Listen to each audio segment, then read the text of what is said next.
ሳታሳፍር ልጅ የምትሰጠኝ እንደሆነ እሺ ማህፀኔን ክፈትና ስጠኝ፣ አለበለዚያ አንተን የማያገለግል ከሆነ ማህፀኔን ዝጋው አለች። ግን ልጅ እግዚአብሔር ካልሰጠ አይባልም። እናንተ ደግ ከሆናችሁ እግዚአብሔር ደግ ይሰጣል። ባልና ሚስት አለመስማማት ነው ውሻ እንዲወለድ የሚያደርገው።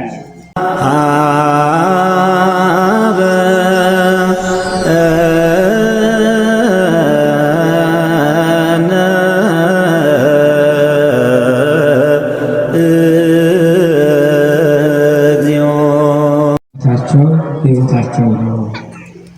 ለእግዚአብሔር መልካም ፈቃድ የምንማማርበት የትምህርታችን መነሻ የሚሆነ ይህ ቅዱስ ያሬድ በዜማ የደረሰው ድርሰት ወይም ሊቃውንቱ በማህሌት የሚያዜሙት ነው።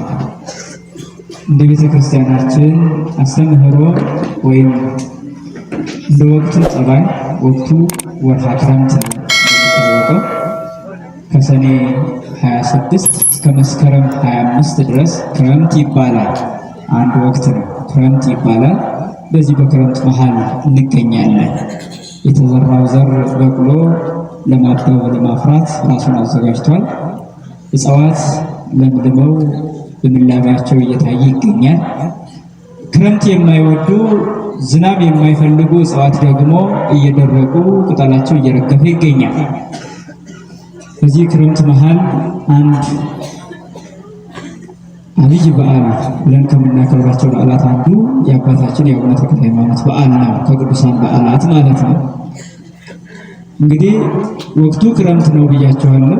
ክረምት ብዙ ነገሮችን የምንማማርበት ወቅት ነው። እንደሚታወቀው የተዘራው ዘር ሲበቅል እኛም የተማርነው በተግባር ማብቀል እንዳለብን የሚያሳይ ነው። እንደገና የተዘራው ዘር ፈርሶ በስብሶ ሲበቅል እኛም ሙተን እንደምንነሳ የሚያሳይ ነው።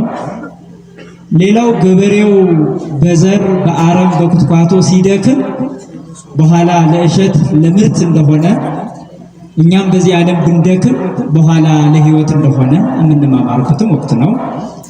ሌላው በክረምት ወቅት የሚለመልሙ አሉ። ትንሽ ጠብታ እንዳገኙ ትንሽ ውሃ ካገኙ የሚለመልሙ እጽዋት አሉ፣ የሚደርቁ እጽዋትም አሉ። ይሄም መልሶ የኛ ሕይወት ምሳሌ ነው። የኛ ሕይወት ምሳሌ ነው። በክረምት የሚለመልሙ ይሁኑ እንጂ ቀጥታ ዝናቡ ሲያቆም የሚደርቁ አሉ። ይህ ማለት ምቹ ጊዜን አይተው ወይም በበዓል በጥምቀት በልደት በትንሣኤ በመብል ሰዓት ክርስቲያን የሚመስሉ በመከራው ሰዓት ክርስትናቸውን የሚክዱ ሰዎች ምሳሌ ናቸው።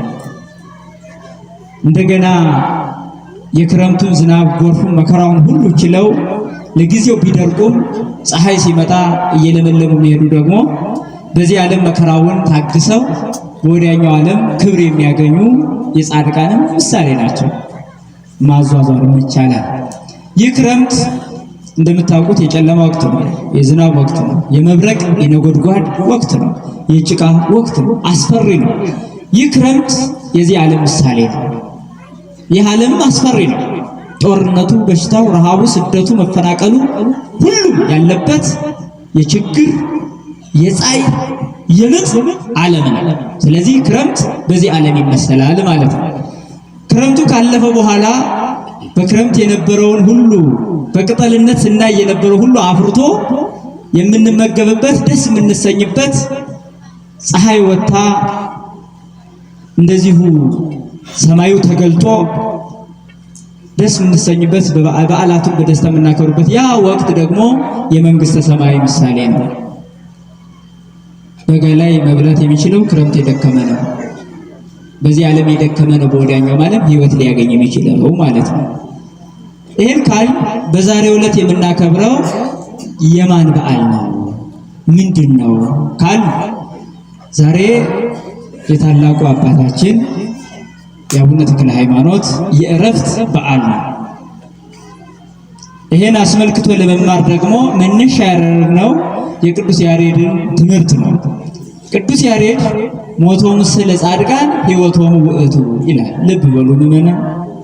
በዚህ ርዕስ ለኛ ሕይወት የሚጠቅሙ ጉዳዮችን እንመለከታለን። ሰው በየጊዜውና በየሰዓቱ ለህይወቱ የሚጠቅሙ ነገሮችን መውሰድ ካቆመ ህይወቱ ቆሟል ማለት ነው፣ ወይም ወደ እንስሳ ተቀይሯል ማለት ነው። በየዕለቱ መብላት እንዳለበት የሚያውቅ ግን በየዕለቱ መማር እንዳለበት የማያውቅ ሰው እንስሳ ሆኗል ማለት ነው። በደንብ መረዳት አለብን። በዓል ሲመጣ ጨብጭቦ መበተን ብቻ አይደለም። ምን ያህል ለውጥ እያመጣሁ ነው በህይወቴ ነው? ምን ያህል ወደ እግዚአብሔር እየቀረብኩ ነው ወይስ ምን ያህል እየራቅኩ ነው? ይሄ መገምገም አለበት። ጉዞዬ በግራ ነው ወይስ በቀኝ ነው ማለት አለበት። ይሄን እየገመገመ ነው የሚማረው ሰው ራሱን ማለት ነው። መስታወት እንደማየት ስለሆነ ትምህርት ማለት ነው። እና ቅዱስ ያሬድ ስለ ሁሉም ጻድቃን ሞት ሲናገር ምን አለ? የጻድቃን ሞታቸው አለ ህይወታቸው ነው ይላል። ልብ በሉ። የጻድቃን ሞታቸው በሉ እስኪ ህይወታቸው ነው። እኛው ሞቱ እንላለን አይደል? ግን ምን አለ ሊቁ? ህይወታቸው ነው። ዳኑ እያለ ነው ያለው። ሞተ የተባለው ሰው ዳነ ነው እያለ ያለው። ምስጢሩ ረቀቅ ይላል። ሞታቸው ህይወታቸው ነው ነው። የጻድቃን ነው ግን የደጋግ ሰዎች ሞታቸው ህይወታቸው ነው።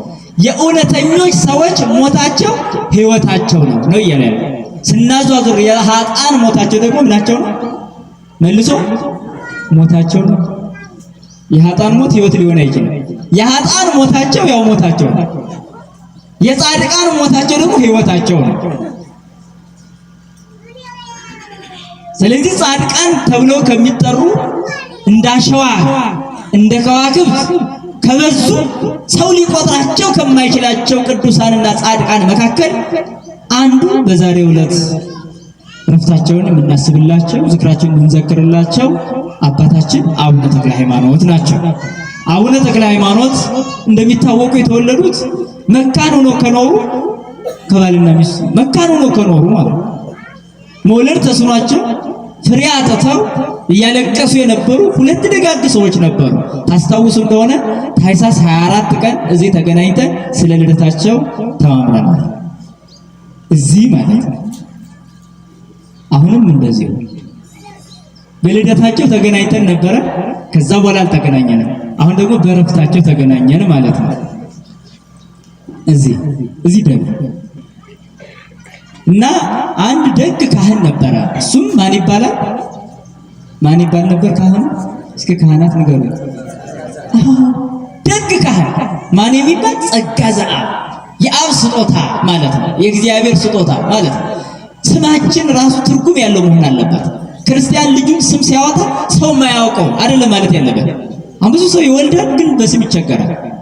ብዙ ሰው ማን ብዬ ልጥራ በዚህ አካባቢ ያልተጠራ ሰው የማያውቀው ወይም የውጭ ትርጉም ያለው ብሎ ነው የሚያስበው። ልጅ ወልዶ ስም አጥቶ የሚጨነቅ ብዙ ሰው አለ። ትርጉም የለውም። በውስጡ ምንም ልጁን ምን ማድረግ እንዳለበት እንኳን አያውቅም። አያችሁ፣ ስም በራሱ ለልጆቻችን ጠቃሚ ነው።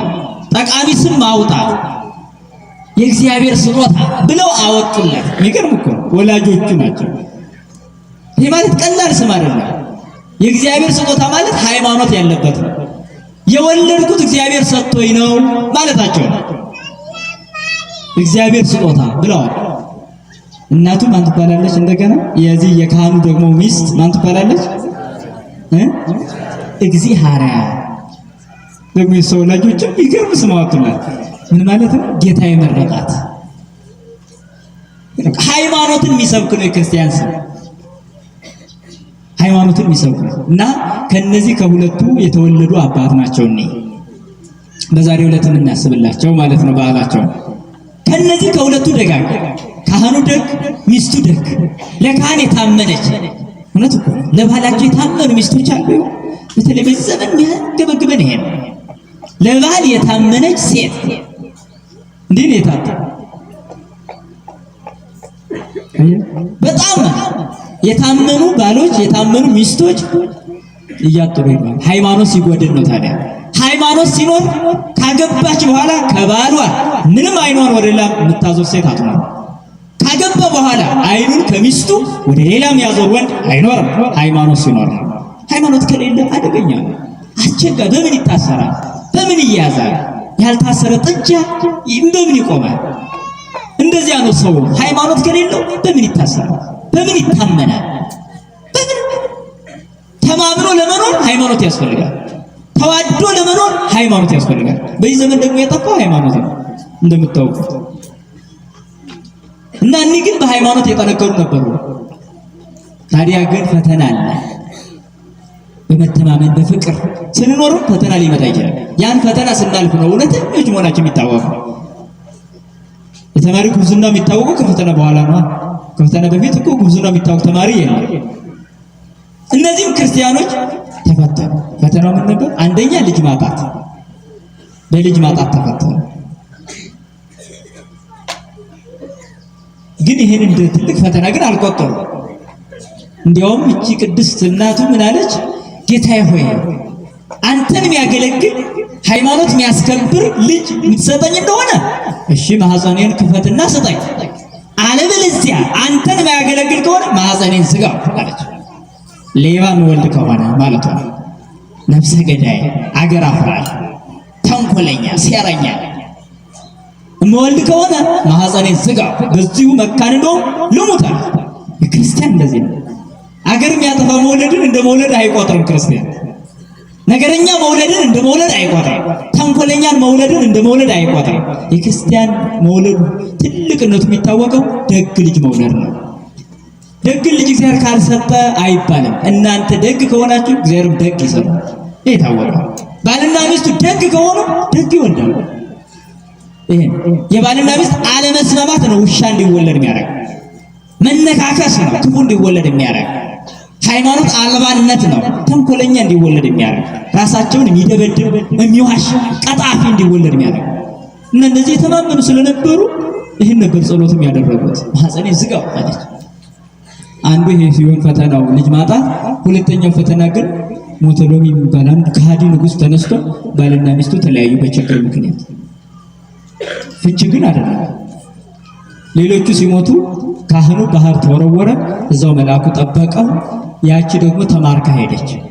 መልከ መልካም ስለነበረች ንጉሱ አገባታለሁ ብሎ በቃ እንዳለ ተአዘጋጀ። አለበሳት፣ ምን አላት፣ ግን አልተመቻትም። የንጉሱ ልብስ አልተመቻትም። ያ ምቾት ሁሉ ለሷ ተራ ነገር ሆነ። ለምን? ከዛ ንጹህ ካህን ተለይታ ለዚህ አረማዊ ንጉስ ሚስት መሆን አልፈለገች። ይገርማችሁ እንዲህ ሚሉ ትኖራሉ ትኖሩ ደውነት ባሌ ደሃ ነው ብላችሁ ሀብታም ስታዩ አትጓጉ ይሆን? ባሌ መልከ ጥፉ ነው ብላችሁ መልከ መልካም ስታዩ እንደው ምን ነው ይሄን ባገኘው አትሉ ይሆን? ካገባችሁ በኋላ ሌላ ምኞት አይመጣባችሁ ይሆን? ምንም አይነት ምኞት የንጉስ ሚስት ሆንኩ አልተደሰተች። እንዲያውም ምን ብላ ጸለይ? ጌታዬ ሆይ እኔ እኮ ልጅ ስጠኝ ያልኩህ ከደጉ ካህን እንጂ ከዚህ ካረማው ያለ። አመረረች፣ አለቀሰች ወደ እግዚአብሔር። እግዚአብሔር በምን ሊያድናት እንደሚችል አይታወቅም። እንግዲህ ይሄ ነው እምነት የሚለካው። በዚህ ጊዜ ነው በፈተና ሰዓት እምነት የሚለካው። ያኔ ምንም አይነት ርኩሰት ግብር ሳይፈጸምባት መልአኩ በስውር ይዟት እየተወሰደ ወደ መጣችበት ባሏን ከባህር ወደ አገልግሎቱ እሷን ከክፎች መንደር መሃል አውጥቶ ወደ ቤተ መቅደስ እሱ እያጠነ አገናኛቸው። ብዙ ምስጢር ነበረው ይሄ ታሪክ ውስጥ ላይ። እሷ ሌላ መስላ ነው የተገለጠችለት። እሱ ያው ሚስቱ ሄዳለች፣ ጠፍታለች ብሎ ዝም ብሎ በአገልግሎት ብቻ ጸንቶ እየኖረ ነበረ። ግን በኋላ ያው በምስጢር ተገናኙ። ሚስቱ እንደሆነች አወቀ። ከዚያ በኋላ ተሳሳሙ። ደስ የሚል ህይወት። ከዚያ በኋላ ነው አቡነ ተክለ ሃይማኖት ታኅሳስ 24 ቀን ተጸነሱ ማለት ነው። ከዚያ በዚህ ዓለም ሰው ሁሉ እንደሚኖረው ነው። ይህ ሲባል ሰው የሚኖረው ብዙ የሰዎች ህይወት መንታ ነው። መንታ አንዳንዶቹ በጽድቅ ነው፣ አንዳንዶቹ በክፋት ነው። የዓለም ሰዎች አኗኗራቸው ምንታዊ ነው። በደግነት የሚሄዱ አሉ፣ በክፋት የሚሄዱ አሉ። ይህን እየራሳችን መምረጥ ነው። በየትኛው ነው የምንሄደው የሚለው እሱን ራሳችን ማየት። አቡነ ተክለ ሃይማኖት ሲወለዱ የታየውን በልደታቸው ይታያል። ከዚያው በኋላ ግን ህይወታቸውን በምን መሩ ሲባል ግን ለዚች ዓለም መድኃኒት ሆኖ እንደተላከ ሰው ራሳቸው ቆጥረው በሐዋርያነት ነው። ይህን ዓለም ናቁት። ሀብቱን ንብረቱ የወላጆቹን ቤት ሳይቀር ለነዳያን ነበር የሰጠ። ሀብቱን ሳይቀር ሰጠ። ይህን ዓለም ቢገዙ ቢነዱ በነፍስ ከተጎዱ ምን ይጠቅማል? ይሄ ነበር የብዙ ቅዱሳን መመሪያቸው። በዚህ ዓለም ቢሾም ቢሸለም ቢገዛ ቢነዳ ግን በነፍሱ ከተጎዳ አንድ ሰው ምን ጠቀመ? የዚህ ዓለም መግዛቱ፣ ይህን ዓለም መግዛቱ፣ ይህን ዓለም በጠቅላላ ገዥ ነኝ ንጉሥ ነኝ ብሎ ቢኖር ምን ይረዋል? ምን ይጠቅማል? ምንም። ይሄ ነው። ከዚያ በኋላ በምናኔ ሕይወት በተጋድሎ በሐዋርያነት ዓለምን በማስተማር እየዞረ ኖረ ይለናል። እንዲህ ብሎ ከኖረ በኋላ 99 ዓመት ከ8 ወር ከአንድ ቀን ሲሞላ ከዚህ ዓለም በሞት ተለየ። ሞት አይቀርም? ይቀራል? አይቀርም? አይቀርም። የዚህ ዓለም ሞት ግን የኃጢአት ምልክት አይደለም። ያ ማለት አሁን የሚሞት ሰው ኃጥእ ነው ማለት ነው። ለዚህ ዓለም የምንሞተው ሞት አሁን ያለን የኃጢአታችን ምልክት አይደለም። ጻድቁም ይሞታል፣ ኃጥኡም ይሞታል። ይህን መረዳት አለብን። በየትኛውም ጊዜ፣ በየትኛውም ሰዓት፣ በየትኛውም እድሜ ጻድቁም ኃጥኡም ይሞታል። የዚህ ዓለም ሞት የጽድቃችን ወይም የኃጢአታችን ተብሎ አይነገርም። ጻድቁም ኃጥኡም ወደ እግዚአብሔር መሄድ ነው። ልዩነቱ አሟሟቱ ነው። ልዩነቱ አሟሟቱ ነው። ልዩነቱ ከሞት በኋላ እንጂ ሞት ላይ አይደለም። ከዚህ ዓለም በመለየት ሁሉም አንድ ናቸው። ነገር ግን መለየታችን ልዩነት አለ። መሞታችን ልዩነት አለ። በእውነት የኖረ ሰውና በውሸት የኖረ ሰው፣ በጽድቅ የኖረ ሰውና በኃጢአት የኖረ ሰው አሟሟቱ ይለያል። ይሄን በደንብ ያዙልኝ። በደንብ ትልቅም ትንሽም ይሄን በደንብ መሞት ሁላችን እንሞታለን፣ ግን እንለያያለን። እንዴት እንደምንሞት ያኔ ነፍስ ከስጋ ልትለይ በምትልበት ሰዓት ልዩነት ይፈጠራል። ነፍስ ከስጋ ተለይታ ስትሄድ ኃጥአን እንዴት ነው? ጻድቃን እንዴት ናቸው? እዚች ላይ ነው የምነግራችሁ። የጻድቃን ሞታቸው ምንድነው ብያቸዋለሁ? ሕይወታቸው እንዴት በዚህ ዓለም ሲኖሩ በተጋድሎ ይኖራሉ፣ በመከራ ይኖራሉ፣ ራሳቸውን ያደክማሉ። እንቅልፍ እያማራቸው ሌሊት ይጸልያሉ። መኝታ ሚስማማቸው ሆኖ እያለ መኝታን ይጠላሉ። መብል ሚስማማላቸው ሆኖ እያለ ይጾማሉ። መቀመጥ ደስ እያላቸው ይቆማሉ። ሀብት እያማራቸው ለድሃ ይሰጣሉ። ተመልከቱ። ጻድቃን በዚህ ዓለም ራሳቸውን ይገዛሉ። ልባቸው ደስ ያላቸውን ሁሉ አያረጉም። ይሄ ጻድቃን ግብር ነው። ክርስቲያን ልቤ ደስ ያለኝ ሁሉ አድርግ አይልም። በዚህ ዘመን የምናየው ግን ደስ ስለሚለኝ ይሄ ለምን ታደርጋለህ? ደስ ስለሚለኝ ይሄ ለምን ታደርጋለህ? ደስ ስለሚለኝ። ክርስቲያን ደስ ያለውን ሁሉ አያረግም። ይጠቅማል አይጠቅምም፣ ለነፍሴ ይጎዳል ወይስ አይጎዳም ብሎ ለክቶ ነው የሚሰራው እንጂ ደስ ይለኛል በሚል አይደለም። ቅዱሳን ደስ ያላቸውን ሁሉ አላረጉም። ደስ ያላቸውን እየተዉ እንዲያውም ስጋ የሚከብደው ለምሳሌ አቡነ ተክለ ሃይማኖት በዚህ ጦር አድርገው ቁሞ ያድሩ ነበር ይላል። ለምን? እንቅልፍ ቢመጣ እንዲቀሰቅሳቸው ነካ እንዲያደርጉ። እኛም ምቹ መዝወልድ ላይ ተኝተን እንኳን የሆነች ሰዓት መነሳት ይከብደናል። የኖሩበት ህይወት ማለት ነው። እና እንዲህ ብለው የኖሩ ጻድቃን አሟሟታቸው እንዴት ነው? አሟሟታቸው ነፍስ ከስጋ ልትለይ ሲሆን ሲታመሙ ወዲያው አሉበት ጋደም እንዳሉ ቤቱ በብርሃን ይሞላል። አሟሟታቸው ልዩ ነው። ጻድቃን ሊሞቱ ሲሆን እመቤታችን ልጇን እንዳቀፈች መላእክትን አስከትላ ብቅ ትላለች። አስተማሚ አያይ። ተመልከቱ። ዝም ብላችሁ መላእክት የብርሃን ክንፋቸውን ዘርግተው ይሸፋፍኑታል። ጻድቁ ነው። ጻድቅ ሰው ሲሞት ማለት ነው። ደግ ሰው ሲሞት ይዘምራሉ። ሌሎቹ ክፍሎች ደግሞ ዝማሬው ሌላ ነው። እኛን ሰማው ግን ይዘመራል። በጣም ደስታ ቤቱ ይሞላል። ያቺ ነፍስ ከስጋዋ እንዳለች ለመውጣት ትቸኩላለች።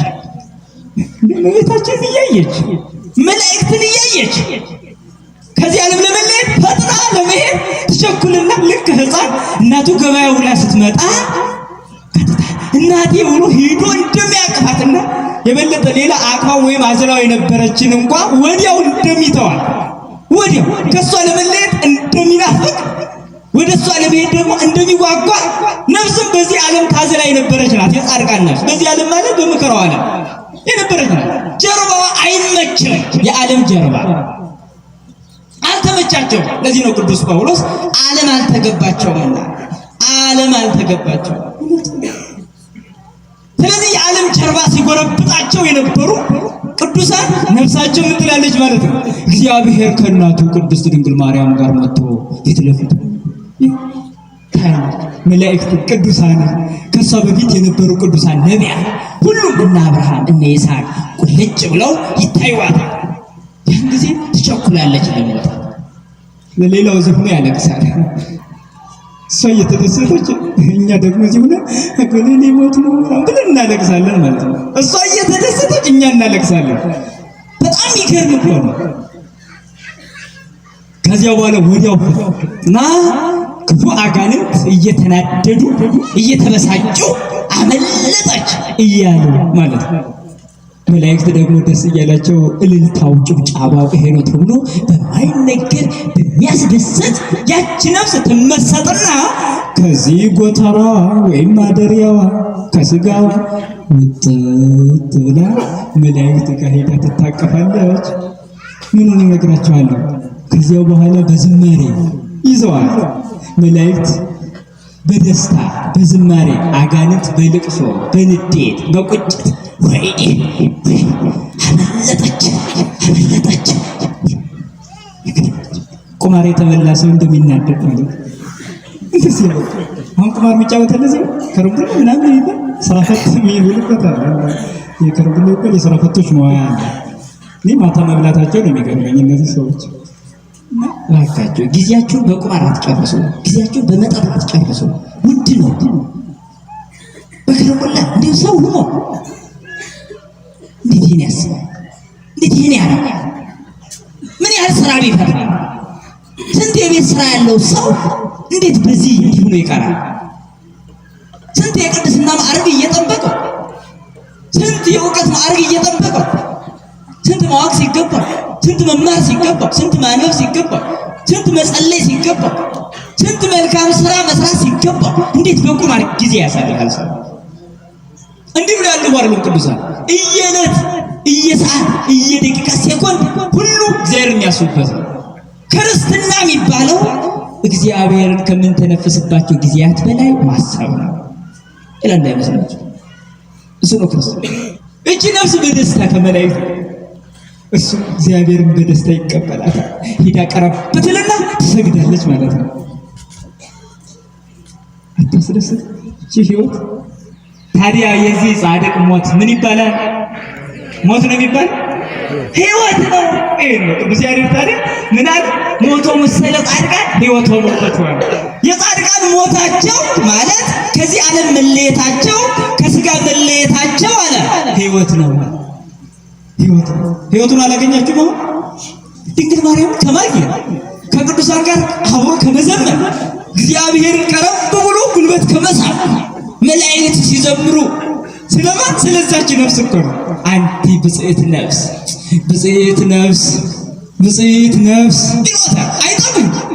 እሷን ለማመስገን እኮ ነው ዓለምን አሸንፋ የመጣች አቤት ይሏታል በደስታ መላእክት።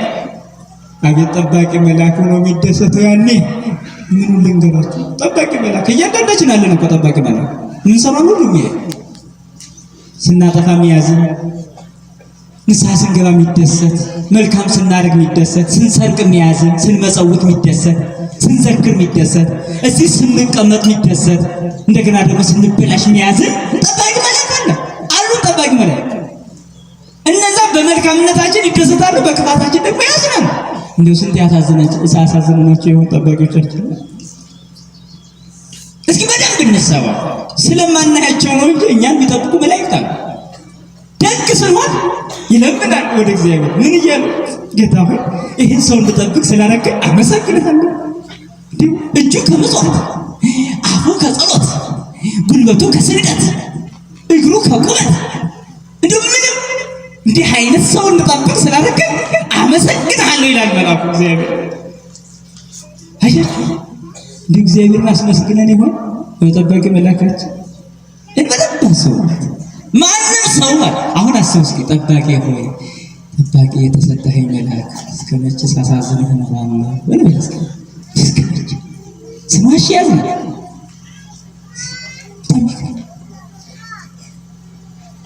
ጠባቂ መልአኩን ያላሳዝን ማለት እሱ የተባረከ ነው። እንዲህ ነው የጻድቃን አሟሟታቸው። እንግዲህ ቢኖሩ ነው ቢሞቱ ነው የሚሻላቸው ማለት ነው። ጻድቃን የትኛው ይሻላል? ቢሞቱ ነው አይደል? አዎ አያችሁ፣ ቢሞቱ ነው የሚሻላቸው። ለምን? በመኖራቸውማ መከራ ነው። ሰው ይጠላቸዋል፣ ይገርባቸዋል፣ ያሰቃያቸዋል። በዛሬው ዕለት እንኳን ወደ 9,000 ሰማዕታት አርፈዋል። በዛሬው የሚታሰቡ በጣም በቀደመ ዘመን ማለት ነው የሰማዕታት። ለዚህ ነው ወንጌሉ ሁሉ ስለ ሰማዕታት እነሆ በተኩላዎች መካከል እልካቸዋለሁ እንደ እባብ ልባሞች እንደ ርግብ የዋሆች ሁኑ፣ ከክፉ ሰዎች ተጠበቁ። ክርስቶስ ያስተማረን ይሄን። ስጋችሁን የሚገድሏችሁ አትብሉ፣ ነፍሳችሁን መግደል አይቻላቸውም። አየህ፣ ስጋችሁን የሚገድሏችሁ አትብሉ፣ ነፍሳችሁን መግደል አይቻላቸውም። ምን ማለት ነው? ይሄ የሚታየው ስጋችሁን ቢደበድቡ ቢቀጠቅጡ እንኳን እንደ እባብ ራሳችሁን ጠብቁ። ራሳችሁ እኔ ነኝና ጠብቁኝ፣ እኔን ጠብቁ። እኔ ራሳችሁ ሕያው ነኝ።